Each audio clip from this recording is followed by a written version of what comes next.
Frères et sœurs, la grâce et la paix vous sont données de la part de Dieu notre Père et du Seigneur Jésus-Christ, dans la communion du Saint-Esprit. Amen. Soyez les bienvenus en ce culte qui nous rassemble en esprit et en vérité, malgré l'impossibilité de nous réunir physiquement. Nous nous unissons à Dieu pour le louer, le Père de notre Seigneur Jésus-Christ, le Père riche en bonté, le Dieu de tout encouragement. Notre secours est dans le Seigneur.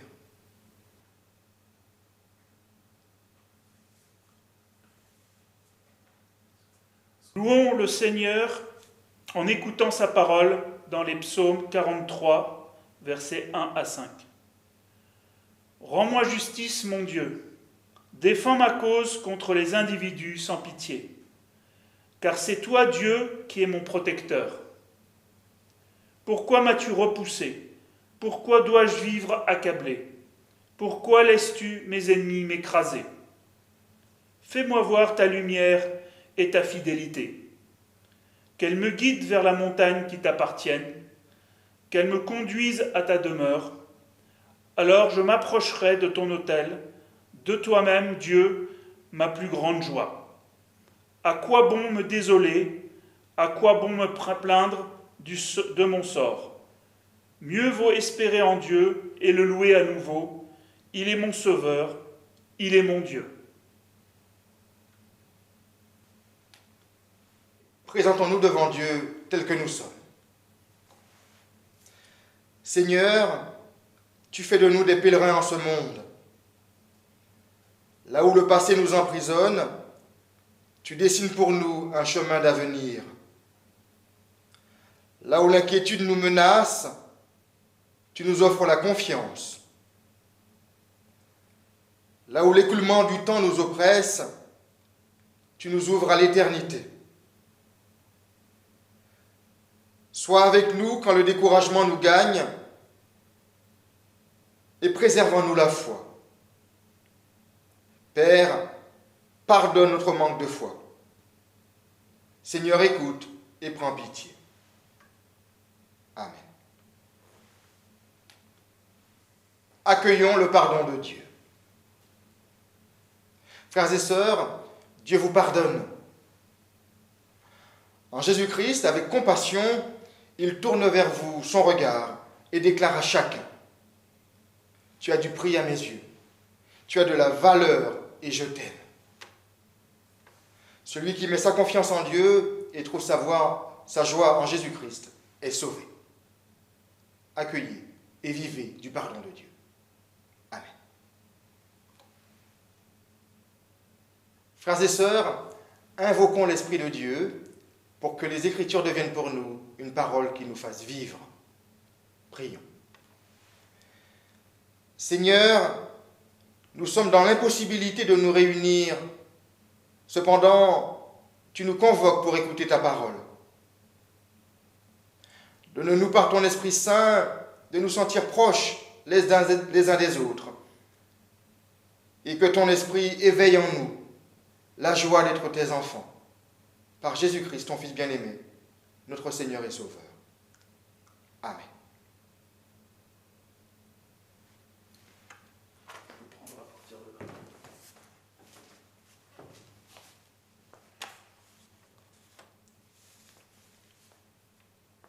Nous lisons la seconde lettre aux Corinthiens, du verset 3 au verset 7.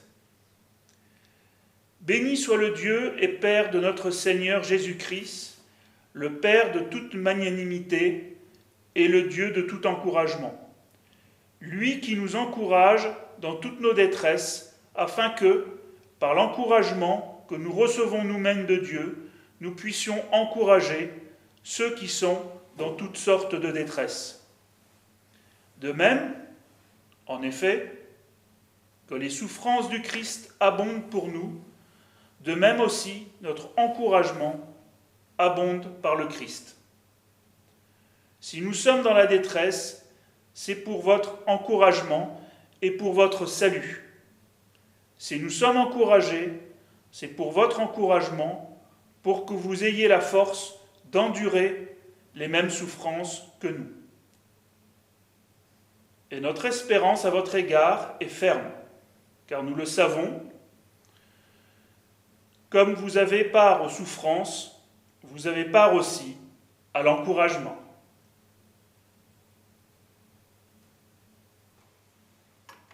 Frères et sœurs, dans un échange, j'ai entendu cette remarque.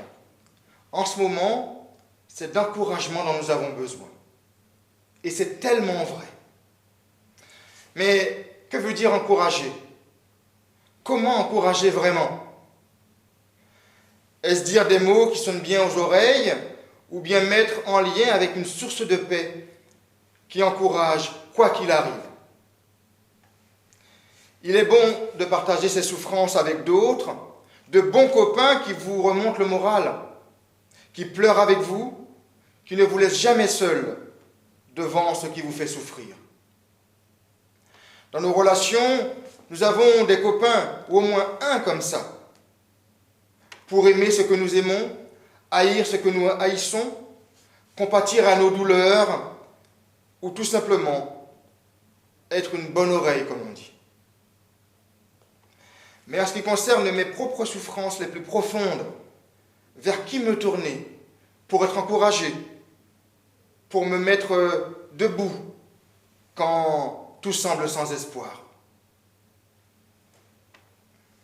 Vous savez, comme les autres hommes, les chrétiens vivent dans le monde. Des malheurs les touchent comme les autres.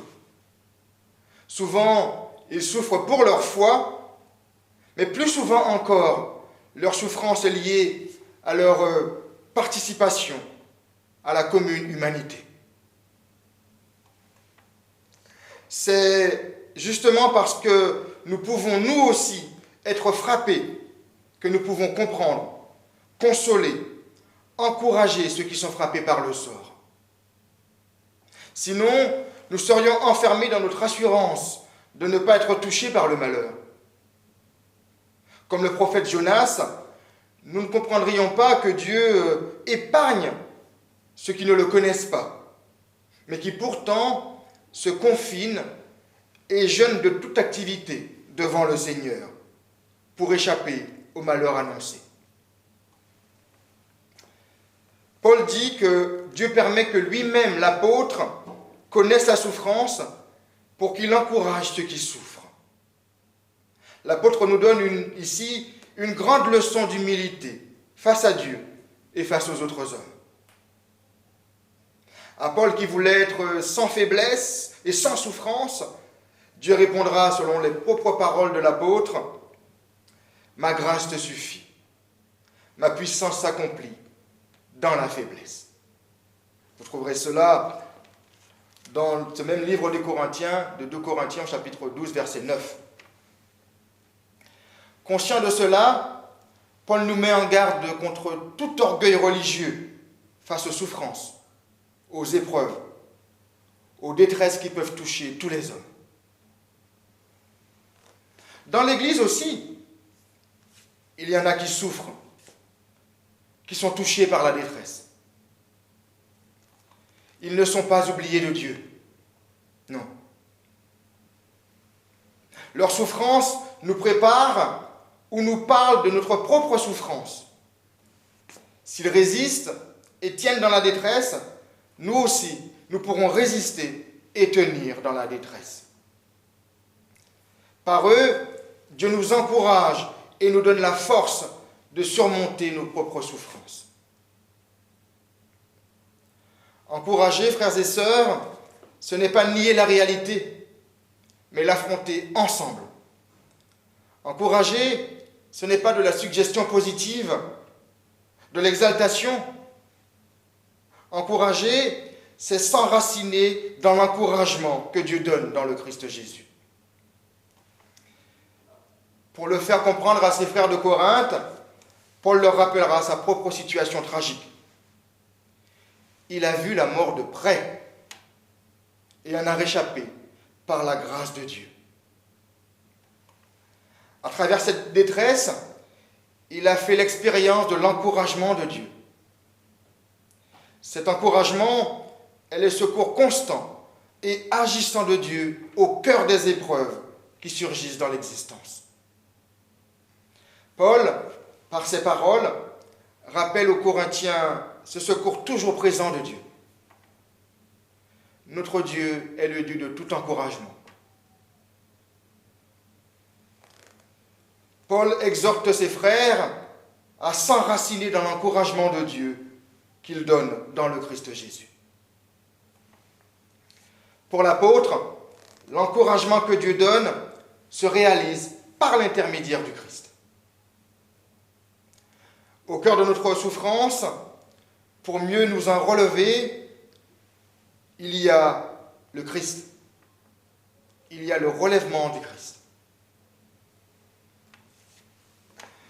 De même, les souffrances du Christ abondent pour nous, de même aussi, notre encouragement abonde par le Christ. Lisons-nous au verset 5. Il y a sans doute là l'image du Christ souffrant à la croix, d'une part, et d'autre part, l'image du Christ ressuscité pour nous. Dans toutes nos tribulations, dans toutes nos épreuves, dans toutes nos souffrances, nous avons un encouragement dans la mort et la résurrection du Christ pour nous. Dans le Christ, il y a une certaine paix, une certaine assurance et un certain encouragement que chacun doit recevoir pour affronter ses épreuves. L'union au Christ est source d'encouragement pour le chrétien. Si les souffrances sont présentes, l'encouragement l'est aussi, et n'est pas seulement à venir. C'est dans et pour la vie présente que le Christ nous encourage. Dans le Christ, frères et sœurs, nous avons un encouragement éternel et vivant. Pour Paul, l'encouragement n'est jamais distingué ou détaché du Christ de Dieu. C'est en lien avec lui que l'on trouve le calme, la paix, l'encouragement à tenir bon quand la tempête éclate dans nos vies. Aussi, finalement, Paul enseigne aux Corinthiens et à nous tous de ne pas dépendre de nous-mêmes, mais de Dieu en qui nous avons toujours un secours et un encouragement. L'encouragement, de ce fait, repose sur la foi, sur ce qui est sûr, certain, sur ce en quoi on peut compter éternellement. En tout cas, unis au Christ, que ce soit dans la détresse ou dans l'encouragement, on se relève. Et à l'approche de Pâques, nous sommes au 5e dimanche de Carême, à l'approche de Pâques, cette souffrance et ce relèvement partagé avec le Christ doivent nous parler. Par ces paroles, Paul veut nous faire comprendre la profondeur et la portée du mystère du Christ pour nous. Il est notre consolation dans la souffrance et notre encouragement jusqu'à son retour. Pour ma part, je vous encourage de cet encouragement-là. Le Seigneur est là, à vos côtés, dans toutes vos détresses.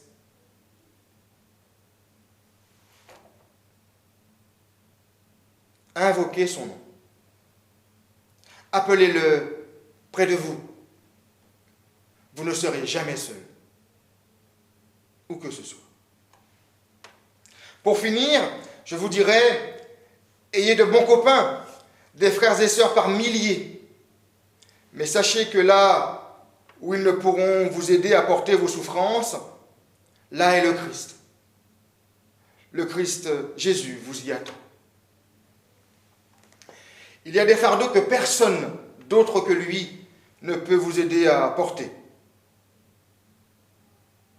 Que personne d'autre que lui ne peut vous encourager à porter. Plus que personne d'autre de lui ne peut porter pour vous en signe d'encouragement. Il y a des désespoirs que personne d'autre que lui ne peut vous encourager à surmonter. Il y a des tempêtes de l'existence que personne ne peut calmer pour vous, pour encourager à la poursuite de la traversée. C'est là, auprès de lui, qu'il faut chercher l'encouragement pour qu'en toute situation vous soyez serein, rempli de foi et d'espérance, à cause de l'amour que le Seigneur Jésus a pour vous.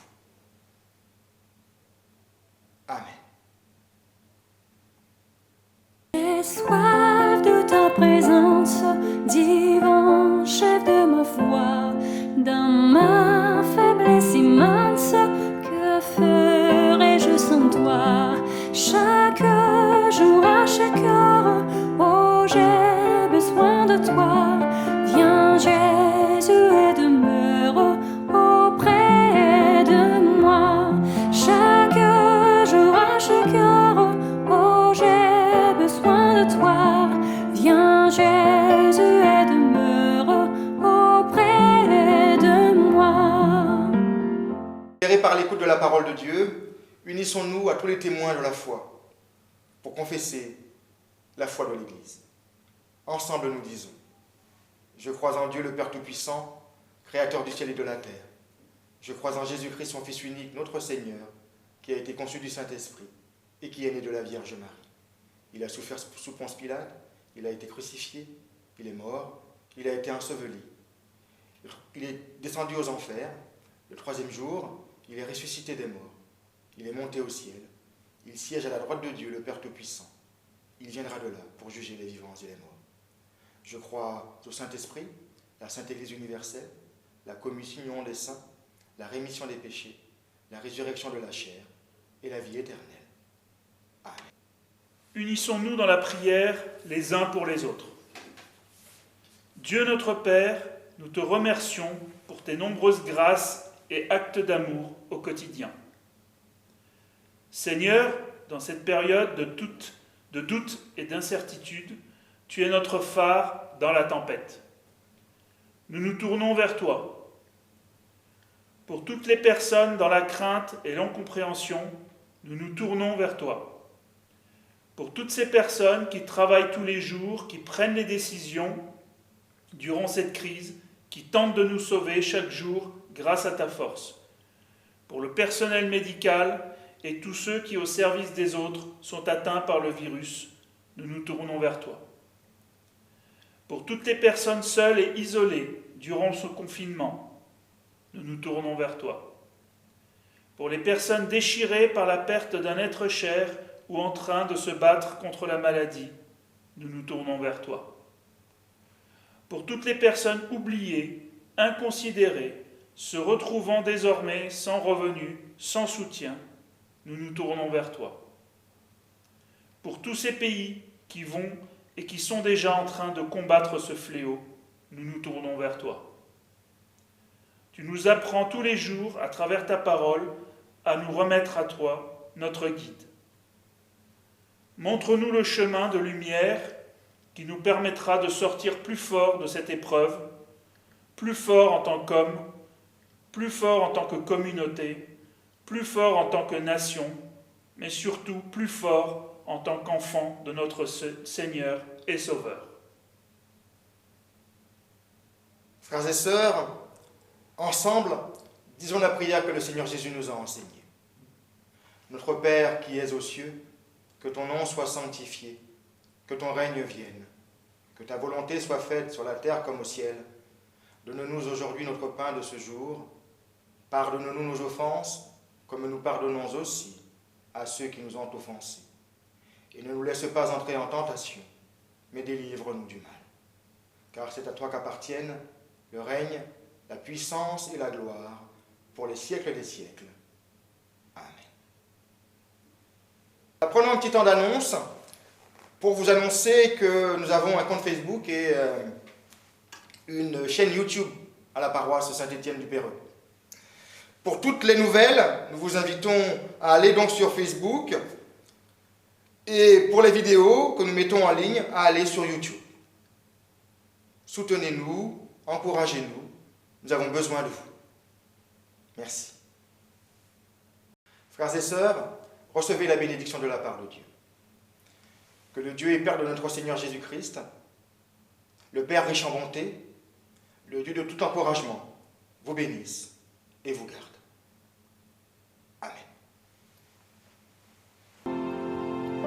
Amen.